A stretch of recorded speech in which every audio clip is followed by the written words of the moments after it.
이렇게 5절에서부터 24절로 넘어가야 연대기적으로 맞습니다. 중간에 6절에서부터 23절은 삽입구입니다. 다른 시대의 이야기를. 이런 걸 알고 읽으시면 또 이해하기가 좋습니다. 자, 오늘은 방해받는 성전 재건의 역사입니다.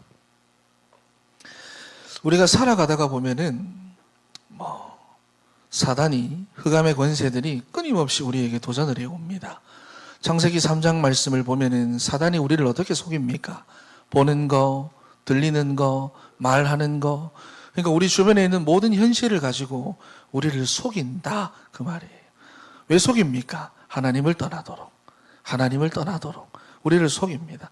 그래서 여러분들이 그런 상황들이 생길 때마다 여러분들이 말씀을 붙잡고 여러분 가운데 역사하는 그 흑암들을 꺾어 나가야 되는데, 빌립보서 2장 9절에서부터 11절까지의 말씀을 가지고 여러분들이 꺾어버리세요. 내용이 무엇입니까? 이러므로 하나님이 그를 지극히 높여 모든 이름 위에 뛰어난 이름을 주사 하늘에 있는 자들과 땅에 있는 자들과 땅 아래에 있는 자들로 모든 무릎을 예수의 이름에 꿇게 하시고 그랬습니다. 질병이나 가난이나 내 인생의 모든 문제들아 예수 이름 앞에 무릎 꿇어라 선포하시는 거예요. 여러분, 이 사단이라고 하는 존재는 예수님의 이름 앞에만 무릎을 꿇습니다. 그리스도의 이름만 두려워합니다. 누가복음 10장 17절 말씀을 보시면은 주의 이름이면 귀신도 항복하더이다 그랬거든요. 예수 그리스도의 이름으로 꺾을 수가 있는 것입니다. 두 번째, 어떻게 꺾느냐? 하나님의 말씀으로. 여러분 가운데 역사하는 그 사단을 꺾어버립니다.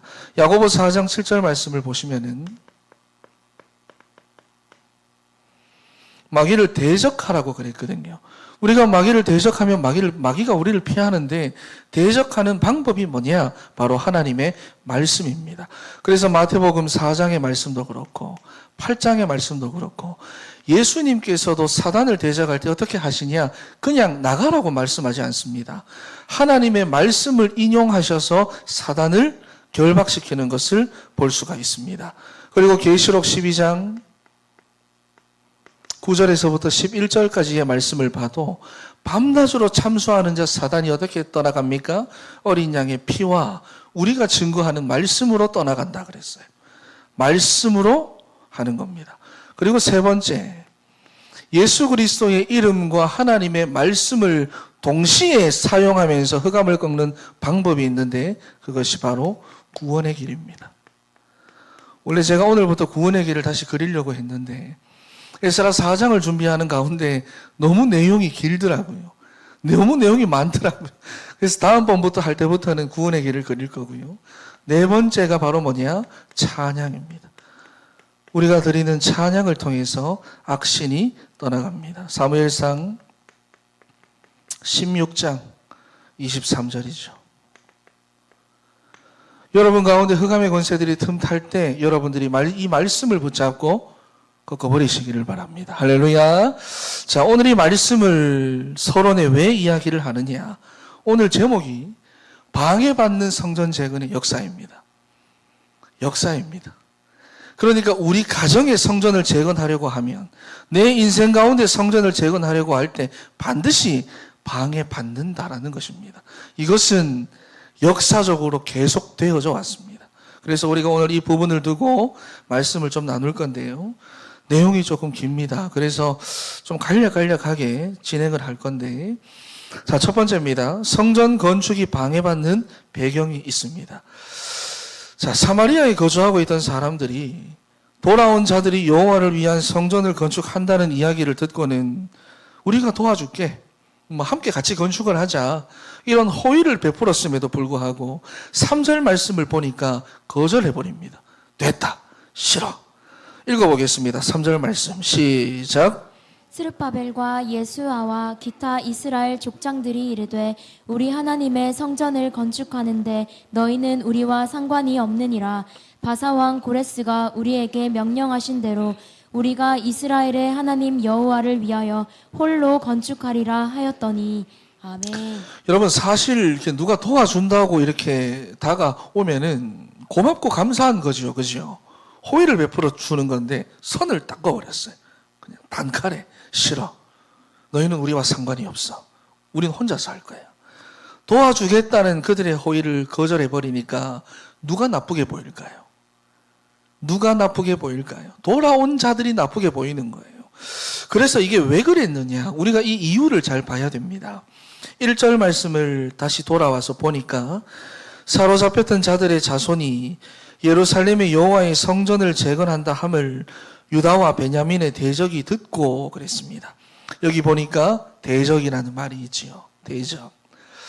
자, 여러분이 대적이라고 하는 말이 짜레, 원형은 짜르 그래가지고 포위해서 공격을 하다, 촘촘하게 좁히다, 고민하게 하다 이런 말입니다. 그러니까 성경은 여러분 이미 이것을 무엇으로 규정을 하고 있습니까? 앞으로 너희가 성전 건축하는 거 우리가 도와줄게, 우리도 같이 하자, 같이 좀 믿자 하는 이런 사람들을 사실은 성경이 뭐라고 규정을 하느냐? 성경이 그들은 다 대적이다 라고 규정을 해놓고 시작하는 거예요. 성경이 대적이다.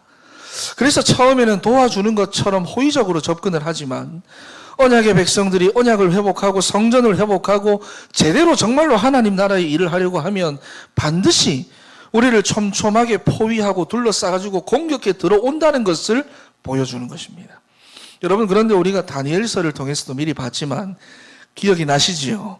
마지막 때에 적그리스도가 어떤 식으로 나타난다고 했습니까? 처음에는 교회를 위해 주는 척, 기독교를 위해 주는 척, 유대인들을 위해 주는 척, 번제해라, 예배해라, 제사해라 호의적으로 나오다가 갑자기 돌변한다 그랬어요. 그리고 대다수의 여러분 정치인들도 마찬가지죠. 선거철이 되면은 마치 원래부터 교회를 잘 다녔던 사람들처럼 여기저기 교회를 다니기도 하고 여러 가지로 신앙적인 말도 하고 그래 놓고는 나중에 되면은 언제 그랬나는 듯이 돌변해 버립니다. 왜냐하면은 에베소서 6장 말씀을 보니까 전 세계의 정사들과 권세자들을 잡고 있는 존재가 따로 있다고 얘기를 합니다. 그 사람들 왜 그럴까?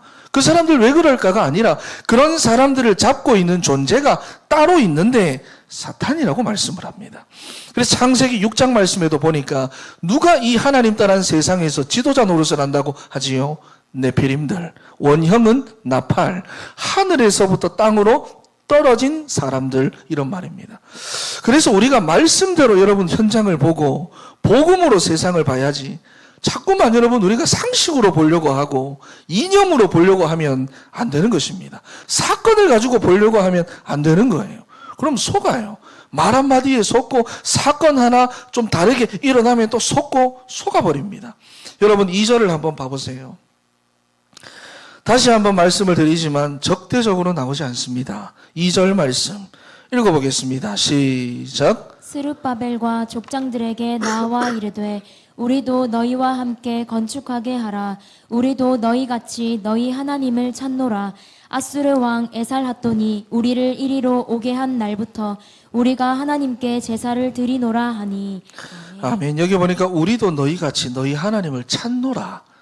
나도 하나님 찾는다. 나도 너희처럼 여호와 찾는다. 여기 찾다라는 말이 히브리 말로 따노시라는 말입니다. 자주 찾아뵙다 이 말이에요. 자주 구하다 이런 말입니다. 그러니까 나도 교회를 잘 나가. 예배도 드리고 기도도 해. 그 말입니다. 여기에 대한 이유를 알려면은 열왕기하 17장 말씀을 찾아봐야 됩니다. 한번 찾아보겠습니다. 열왕기하 17장 24절.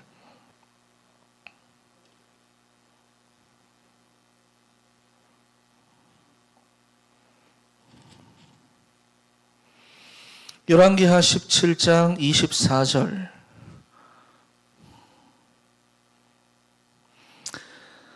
자, 한번 읽어보겠습니다. 시작. 아수르 왕이 바벨론과 구다와 아와와 하맛과 스발와임에서 사람을 옮겨다가 이스라엘 자손을 대신하여 사마리아 여러 성읍에 두매 그들이 사마리아를 차지하고 그 여러 성읍에 거주하니라. 아멘.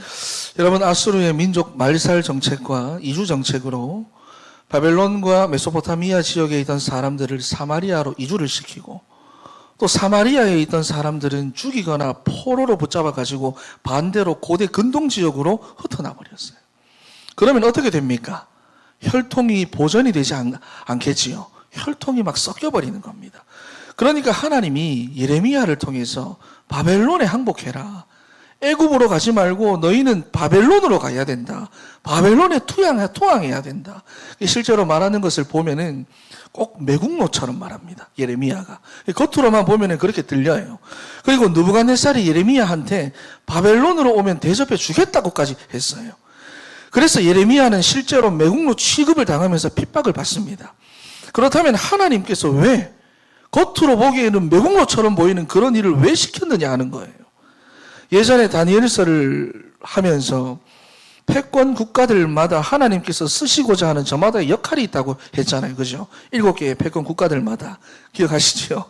말씀을 드렸는데, 바벨론은 유다 사람들의 혈통을 보호하고 지키는 것이라 그랬어요. 왜? 그 혈통을 통해서 그리스도께서 오셔야 되니까. 그래서 이사야 6장 말씀을 보면은 남은 자, 그루터기 이런 말이 나오는 겁니다. 이해가 되시지요?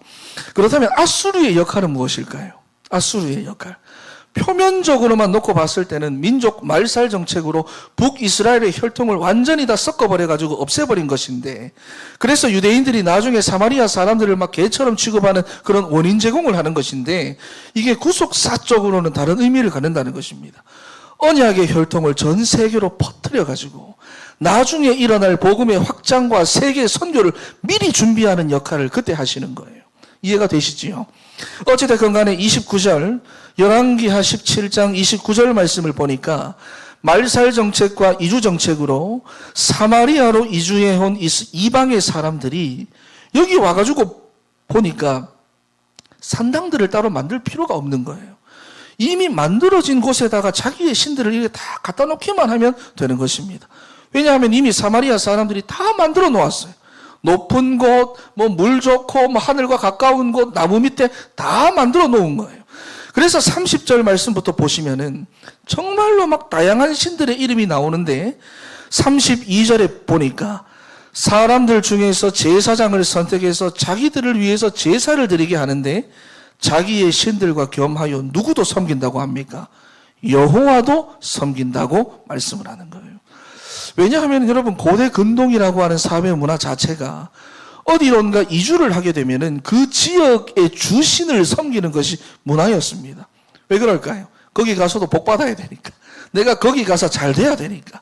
그래서 그곳의 주신도 함께 섬기는 거예요.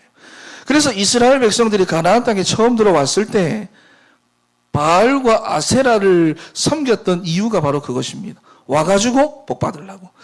그러니까 이 사람들이 사마리아로 이주를 하고 보니까 여기는 여호와라고 하는 신을 믿구나. 내가 여기서 복을 받으려면은 여호와를 믿어야 하는구나. 그래서 제사장 한 사람을 붙잡아다가 여호와를 어떻게 섬기는지, 제사는 어떻게 드리는지, 번제는 어떻게 드리는지 그 방법을 정확하게 배운 다음에 그 사람은 다시 포로로 돌려보내놓고 자기 사람들 중에 제사장을 다시 뽑아가지고 그 방법대로 제사를 지내게 했던 것입니다. 그런데 34절 말씀을 한번 봐보세요. 제사는 그렇게 지내게 하면서 마지막에 보면 율례와 법도와 율법과 계명은 준행하지 않았더라 말씀을 합니다. 여러분 오늘날에도 이런 사람들이 많습니다. 예배는 드리는데 말씀대로 순종하지 않는, 복을 준다 하니까 예배는 드리는데 말씀은 무시하고 살아가는, 삶에 문제가 있으니까 그거 해결받고 싶어서 교회를 찾아오기는 했는데 말씀은 정작 외면하고 살아가는 이런 사람들이 얼마나 많은 줄 모릅니다. 이것이 전부 다 뭐냐? 타협이고 혼합주의입니다. 성경에서 말하는. 그런데 돌아온 자들이 여호와를 위한 성전을 건축한다고 하니까 이주민들이 와가지고 나도 지금까지 여호와를 믿어왔다. 내가 지금까지 번제도 드렸고 예배도 드렸다. 그러니 같이 하자. 내가 도와줄게. 물론 정치적인 의도도 있었겠지만 중요한 이유는 무엇이다? 혼합이라는 거예요. 혼합. 여러분 그런데 스룹바벨을 비롯한 당시의 리더들이 이런 영적인 흐름을 알았어요. 그래가지고 뭐냐? 단칼에 거절을 한 겁니다. 안 돼. 우리끼리 할 거야. 만약에 여러분 된다라고 해서 어땠을까요? 그들의 호의를 받아준 분위기는 좋았겠지요. 그런데 또다시 혼합이 되는 거예요. 혼합이 돼버리는, 혼합 때문에 포로로 붙잡혀갔는데 또다시 혼합이 돼버리는 거예요. 그리고 여호와의 성전을 지어준다고 하면서 다 지어놓고는 자기들의 신들도 그 옆에 슬쩍 올려놓겠지요. 자기들이 믿어도 신 슬쩍 올려놓는데 도움을 받았기 때문에 뭐라 할 수가 없는 거예요. 타협이란 그런 것입니다. 그렇지요. 우리가 뭔가를 해줬기 때문에 너희도 이거 하나는 봐줘. 이게 타협입니다. 그래서 여러분, 타협은 안 됩니다. 냉정하게 거절해야 됩니다. 우리 옆에 계신 분들에게 타협은 안 됩니다. 시작. 할렐루야. 냉정하게 거절해야 돼요. 그래서 스룹바벨과 예수아가 아니야. 우리끼리 할 거야. 너희는 건드리지 마. 그런데 여러분, 이 신앙을 지킨 이것이 뭐냐? 방해의 배경이 된다고 말이에요. 이게 방해의 배경이 된다는 거예요. 그렇다면은 방해를 안 받기 위해서 우리가 타협을 해야 됩니까? 아니지요. 그래도 우리는 타협을 하면 안 됩니다. 옆에 계신 분들에게 타협하면 안 됩니다. 시작. 네. 여러분 지금 졸음하고 살살이 혼합하고 계시죠?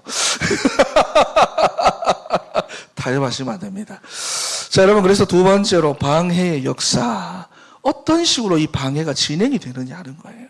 자, 우리 4절 말씀을 한번 읽어보겠습니다. 시작. 이로부터 그 땅 백성이 유다 백성의 손을 약하게 하여 그 건축을 방해하되. 아멘. 자, 여러분, 여기 손을 약하게 하다. 원어로 해석을 하면은 성전 건축과 관련하여 유다 사람들이 일을 추진하는 능력, 의욕, 동기 이런 것들을 상실하게 만드는 거예요. 그러니까 스스로가 포기하도록 만든다 그 말이에요. 의욕을 다 빼가지고 뭔가 하려고 그러면 방해해가지고 의욕을 막 저하시키는 거예요. 자, 5절 말씀을 보니까 바사왕 고레스의 시대부터 바사왕 다리오가 즉위할 때까지 관리들에게 뇌물을 주어 그 계획을 막았다 그랬어요. 예나 지금이나 똑같습니다, 여러분. 계속해서 걸림돌을 만드는데 관리들을 매수하는 거예요. 관리들을.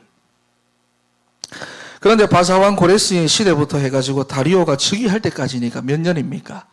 16년입니다. 16년. 16년. 대적들이 얼마나 부지런한지 16년 동안 한 번도 쉬지 않고 한 번도 빠지지 않고 한 번도 멈추지 않고 뇌물로 관리들을 매수해가지고 계속해서 방해를 한 겁니다.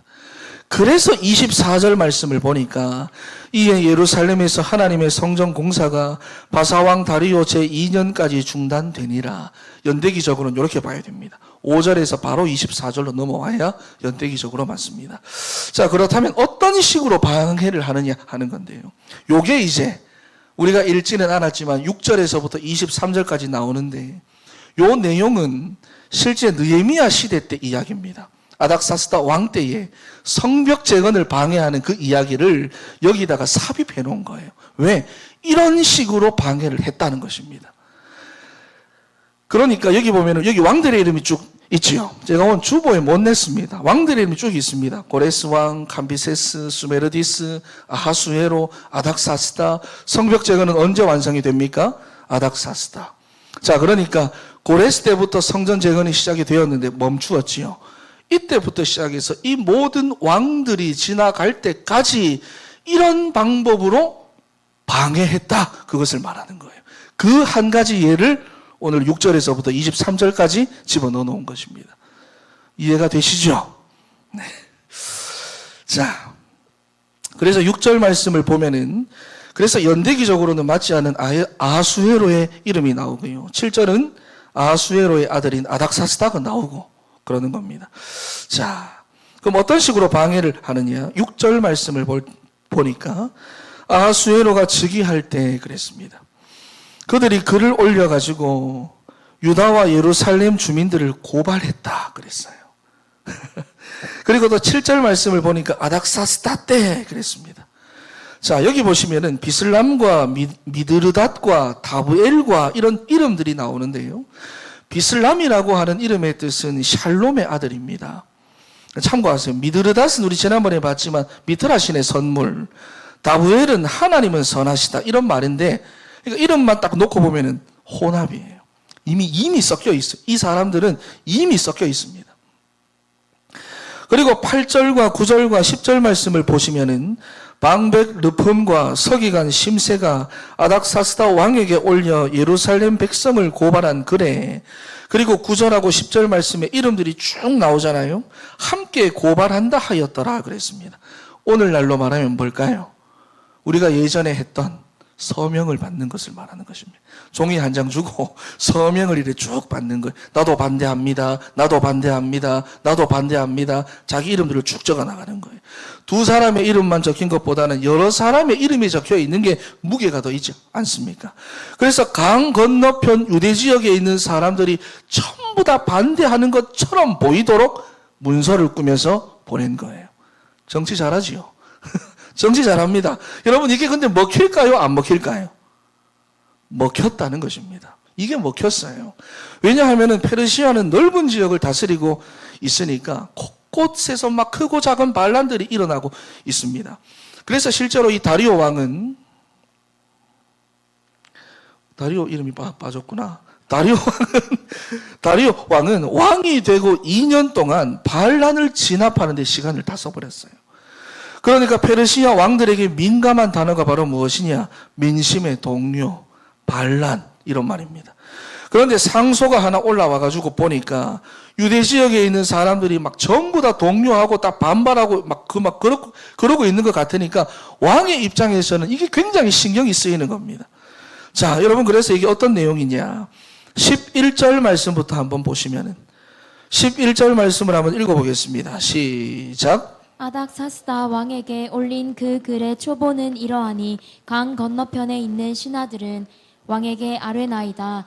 당신에게서 우리에게로 올라온 유다 사람들이 예루살렘에 이르러 이 패역하고 악한 성읍을 건축하는데 이미 그 기초를 수축하고 성곽을 건축하오니, 이제 왕은 아시옵소서. 만일 이 성읍을 건축하고 그 성곽을 완공하면 저 무리가 다시는 조공과 관세와 통행세를 바치지 아니하리니 결국 왕들에게 손해가 되리이다. 아멘. 13절까지 읽으셨지요. 자, 여러분 11절 말씀에 보면은 강 건너편에 있는 신하들은 12절에 패역하고 악한 성읍을 건축하는데, 요 패역하고 악한 성읍이란 말이 앞으로도 계속 나올 겁니다. 그리고 이거를 여러분 쉽게 표현을 하면 어떤 말이냐면, 왕의 말을 듣지 않는 백성이라는 말이에요. 저 사람들은 더럽게도 말을 듣지 않습니다. 그 말이에요. 왕이 뭐라 해도 듣지 않습니다. 비슷한 말을 들어봤지요. 13절까지. 누가 했습니까? 하만이 아수에로를 속일 때 이런 비슷한 말을 합니다.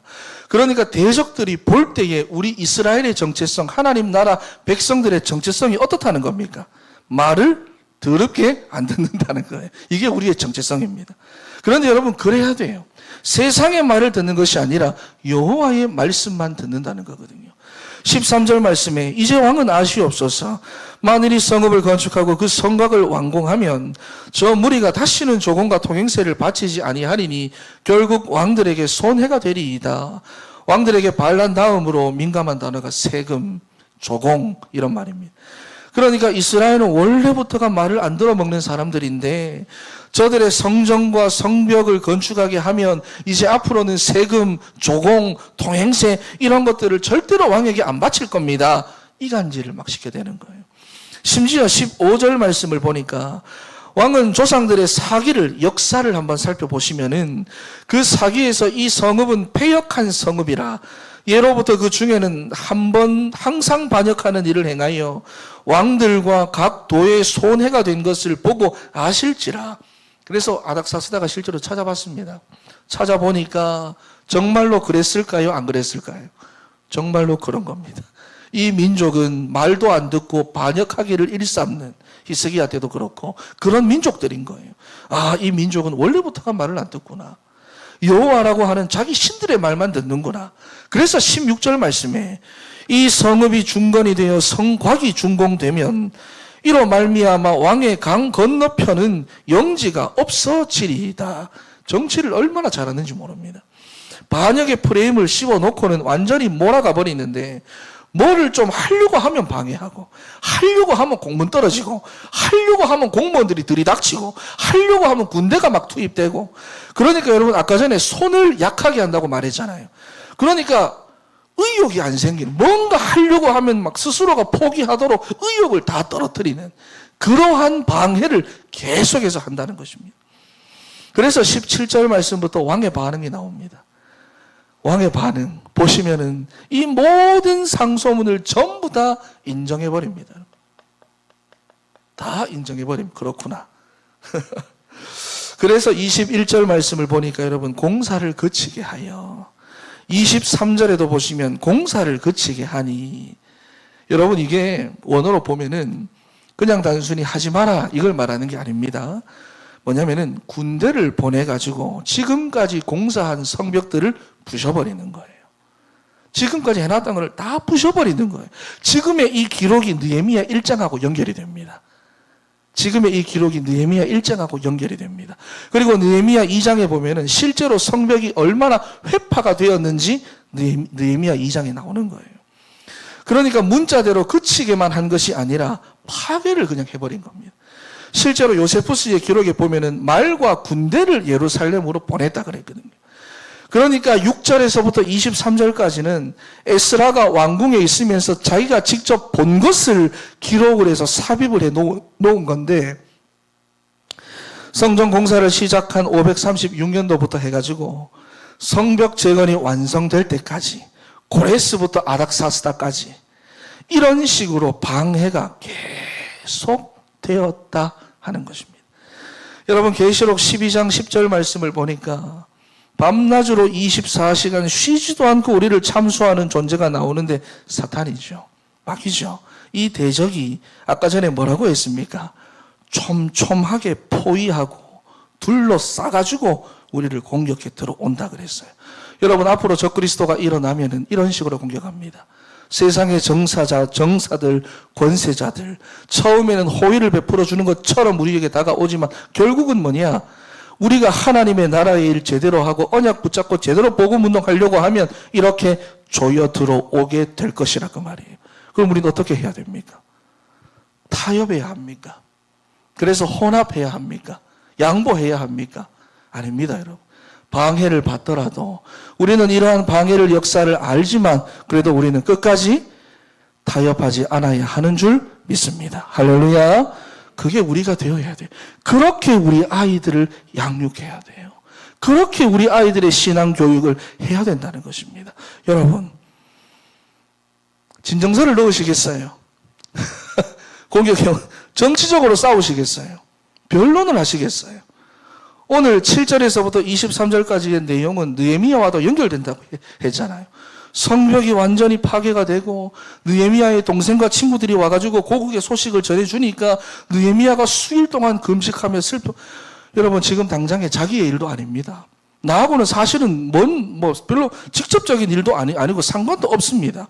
그런데 그 마음의 중심에 하나님 나라에 가 있고 그 마음의 중심이 복음에 가 있으니까 자기 일처럼 슬퍼하고 기도하는 거예요. 그러면서 어떤 결론을 내리죠? 나만 할 수 있구나 이런 결론을 내립니다. 왜 그럴까요? 내가 모시고 있는 왕이 아닥사스다니까. 아닥사스다가 조서를 내렸는데 페르시아의 조서는 변개가 가능하다 가능하지 않다? 가능하지 않다. 바꾸려면 누가 해야 합니까?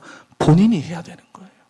그러니 내가 할까 이 정도가 아니라 느헤미야는 나만 할 수 있구나. 그리고 일어난 거예요. 그리고 왕한테 찾아가서 말한 겁니다. 여러분 나만 할 수 있습니다. 여러분의 가정을 누가 살리느냐? 여러분만 할 수 있습니다. 할렐루야. 여러분 그렇게 우리가 이 성경을 보면은요. 느헤미야뿐만이 아니죠. 모르드게와 에스더도 마찬가지입니다. 나만 할 수 있구나. 그러고 일어난 거예요. 다니엘도 마찬가지입니다. 내가 해야만 하는 일이구나. 그리고 일어난 거예요. 오늘 모세도 마찬가지입니다. 내가 해야 하는구나. 내가 해야 하는구나. 여러분 내가 할 수 있겠어도 아닙니다. 내가 하겠어 이것도 아니고 나만 할 수 있구나. 여러분 저를 따라서 고백합니다. 우리 가정 나만 할 수 있다. 우리 가문 나만 할 수 있다. 내가 사는 지역 나만 할 수 있다. 내가 일하는 직장 나만 할 수 있다. 여기는 마음에 안 듭니까? 여러분 나만 할 수 있습니다. 하나님 이런 사람을 통해 역사합니다. 여러분 방해는 분명히 옵니다. 왜? 역사가 그것을 증명해 줍니다. 방해 오는 것을 두려워하지 말고 당연히 올 수밖에 없는 이 방해의 역사 속에서도 우리가 타협하지 않고 믿음을 지켜서 우리가 이 사명을 감당할 수 있는 나 자신과 우리의 후대들을 키워내는 게 맞는 거지 않습니까? 사단과 적그리스도는 반드시 이렇게 역사해 옵니다. 성경이 증거합니다. 이것을 두려워하지 말고 더욱더 여러분 복음의 뿌리 내리고 세움받는 우리 사랑하는 진천의 모든 성도 여러분 다 되시기를 바랍니다.